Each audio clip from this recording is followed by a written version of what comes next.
Hello and welcome to Lavnish Sarki class. This is Directorate of Education GNCT of Delhi's worksheet number 35, and it is only for class 8 students. It has taken from the subject mathematics, and we will learn and understand the chapter algebraic expression and identities in this worksheet. So students, आज की इस worksheet में एक new chapter start करने वाले हैं, algebraic expression and identities. ये बहुत ही इजी चैप्टर है अगर थोड़ा सा ध्यान से समझेंगे. So without wasting our time, let's start and understand with me. We know that arithmetic helps us in solving the problems regarding numbers, but sometimes we face difficulty in solving the problems using arithmetic.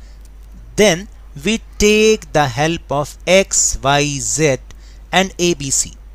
तो देखिए क्या होता है, हम जानते हैं कि जो अरिथमेटिक होता है वो हमें प्रॉब्लम को सॉल्व करने में, जो नंबर से रिलेटेड प्रॉब्लम्स होती है ना, उन्हें सॉल्व करने में बहुत हेल्प करता है. लेकिन कई बार हमें अरिथमेटिक को यूज़ करते हुए कुछ डिफ़िकल्टी फेस करनी पड़ती है. तो तब हम क्या करते हैं, तब हम नंबर्स की जगह x, y, z या abc ले लेते हैं. This branch of mathematics is called algebra, और इसी मैथमेटिक्स की शाखा को हम एल्जेब्रा के नाम से जानते हैं. Let's understand what is algebra. Observe the pattern of first 3 terms and right next 2 terms. अब आप देखिए जरा यहाँ पर कुछ एक पैटर्न बना हुआ है, जैसे यहाँ पे 1 ट्राइंगल या 2 ट्राइंगल या 3, 4, 5 ट्राइंगल. देन यहाँ पर कितने होंगे, 6 ट्राइंगल. नेचुरल बात है, ये 1, 2, 3, 4, 5 एंड 6. देन कितने आने चाहिए, 7 आने चाहिए. 1, 2, 3, 4, 5, 6 एंड 7. इस तरह से आप यहाँ बना सकते हैं. Then after watching these triangles, please tell how many line segments are there in 100 term. यानी आप ये देखिए कि इन सारे पैटर्न्स को देख के क्या आप ये बता सकते हैं कि जो इसका 100 टर्म बनेगा, यानी जिसमें 100 ट्राइंगल्स बनेंगे, उसमें कितने लाइन सेगमेंट हमें चाहिए होंगे. So let's try. We need 3 line segments for 1 triangle. हमें एक ट्राइंगल बनाने के लिए 3 लाइन सेगमेंट की जरूरत होती है, यानी 3 रेखाखंडों की जरूरत होती है. Then we need 6 line segment for 2 triangles. 2 triangles बनाने के लिए 6 लाइन सेगमेंट चाहिए. We need 9 line segment for 3 triangles. So इस तरह से पैटर्न चलता जाएगा. Then we can find out some rule for this. Number of line segment required 3 multiply by number of triangles. तो देखिए, अगर हमें ये चाहिए कि कितने लाइन सेगमेंट हमें चाहिए होंगे, तो आप सिर्फ 3 से नंबर ऑफ ट्राइंगल को मल्टीप्लाई कर दो तो आंसर आ जाएगा. अब हम नंबर ऑफ ट्राइंगल की जगह, क्योंकि हमें पता नहीं है, तो इसके लिए हम टी भी रख सकते हैं, T for triangle. Then number of line segment required 3 multiply by T, that is, इसको हम 3t भी कह सकते हैं, 3t.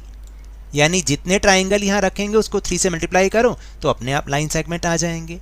देन यहाँ पर एक नोट भी लिखा हुआ है कि we can use any English alphabet in place of T. हम टी के अलावा भी कोई भी अल्फ़ाबेट रख सकते हैं, A, B, C, X, Y, Z, कुछ भी रख सकते हैं. Then now write T in place of triangle and we will get required line segments. तो अगर हम जब टी के प्लेस पर जितने भी ट्राइंगल रखेंगे तो हमें जितने लाइन सेगमेंट की ज़रूरत है, हमें बताना है कितने लाइन सेगमेंट चाहिए, वो हमें पता लग जाएंगे. Because T is a variable in 3t. Variable का मतलब होता है जो बार बार चेंज होता है. Variable is changing and it can have different values 1, 2, 3, 4 and so on. तो देखिए, वेरिएबल का मतलब वो होता है कि ऐसा वेरिएबल क्या होता है जिसकी वैल्यू बार बार चेंज होती रहे, उसको हम वेरिएबल कहते हैं. तो इसी तरह एक और फैंटास्टिक एक्टिविटी है, let's see. Rashid is going to Karol Bagh. Rashid Karol Bagh जा रहा है. He covers a distance from Anand Parbat to Karol बाग. तो वो आनंद पर्वत से करोल बाग का डिस्टेंस इस बीच में पूरा करता है. He watches different things and situations during this journey. वो अपनी इस जर्नी के दौरान कई सारी चीज़ों को, कई सारे सिचुएशंस को देखता है। क्या क्या वो सिचुएशन है? जैसे नंबर ऑफ पैसेंजर्स, वो ई रिक्शा में देखता है, ये ई रिक्शा से वो जा रहा है, यहाँ देखिएगा ये ई रिक्शा है। नंबर ऑफ पैसेंजर्स वो देख रहा है कि बार बार चेंज हो रहे हैं या नहीं हो रहे, जो भी कुछ है। डिस्टेंस ऑफ जर्नी भी वो देखता है कि कितना डिस्टेंस है। फेयर ऑफ जर्नी यानी जर्नी का किराया कितना है, इसको भी उसने वॉच किया। स्पीड ऑफ रिक्शा, इसको भी उसने देखा। Number of wheels of rickshaw यानी रिक्शा में कितने व्हील्स हैं, इसको भी उसने वॉच किया। Number of driver of rickshaw, driver कितने हैं रिक्शा में, उसको भी उसने नोटिस किया। And number of seats of rickshaw, और इस रिक्शा में कितने सीट्स हैं, ये सब चीज़ें उसने, डिफरेंट थिंग्स एंड सिचुएशंस उसने वॉच किया। Now practice time. From the above situation we have obtained different quantities, some are changing and some are not changing। तो ऊपर की सिचुएशन से हमने कुछ डिफरेंट क्वांटिटीज़ ली हैं, जो कि कुछ तो चेंज हो रही हैं और कुछ चेंज नहीं हो रही। Let's knows how quantities are changing in different situations. अब हम ये देखते हैं कि किस तरह से ये जो क्वांटिटी है ना डिफरेंट सिचुएशन में चेंज होती है। तो आपको ये जो यहाँ पर सिचुएशंस लिखी हैं उनकी क्वांटिटीज़ को बताना है कि वो चेंज हो रही हैं या नहीं हो रही हैं। तो गिव आंसर इन येस और नो। आपको येस और नो में ही आंसर करना है सिर्फ। Is number of passengers changing, क्या पैसेंजर्स चेंज हो रहे हैं, बार बार उनकी संख्या चेंज हो रही है? येस, मैं वाई लिख रहा हूँ। Is the total distance of journey changing, या टोटल डिस्टेंस है, क्या टोटल जो उसने कवर किया वो क्या चेंज हुआ?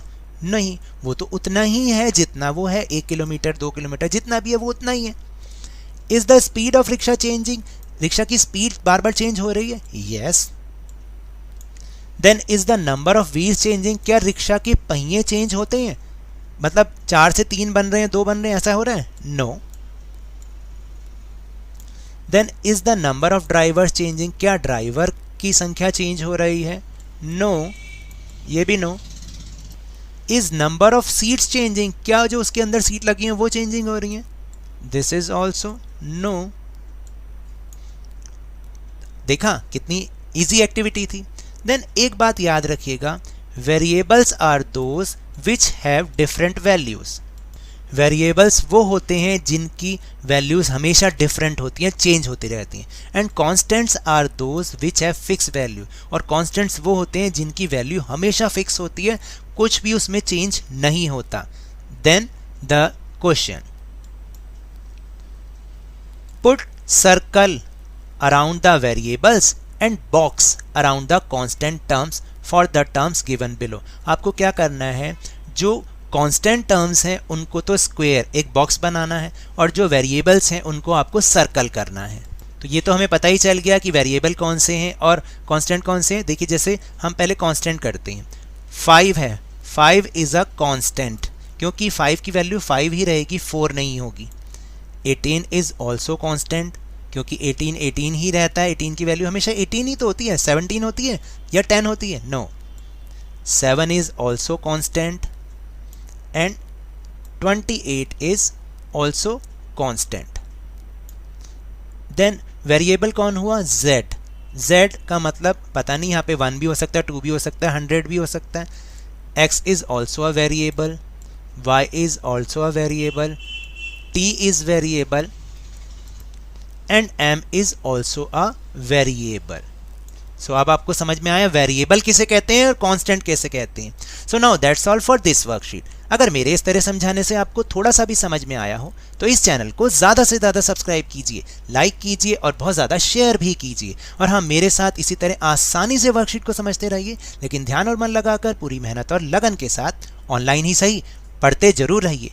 And if you want to defeat coronavirus, then please wear a mask and if possible and availability of vaccination, please vaccination जरूर कराएं, क्योंकि कोरोना को हराना है और ज़िंदगी को एक बार फिर से सुहाना बनाना है।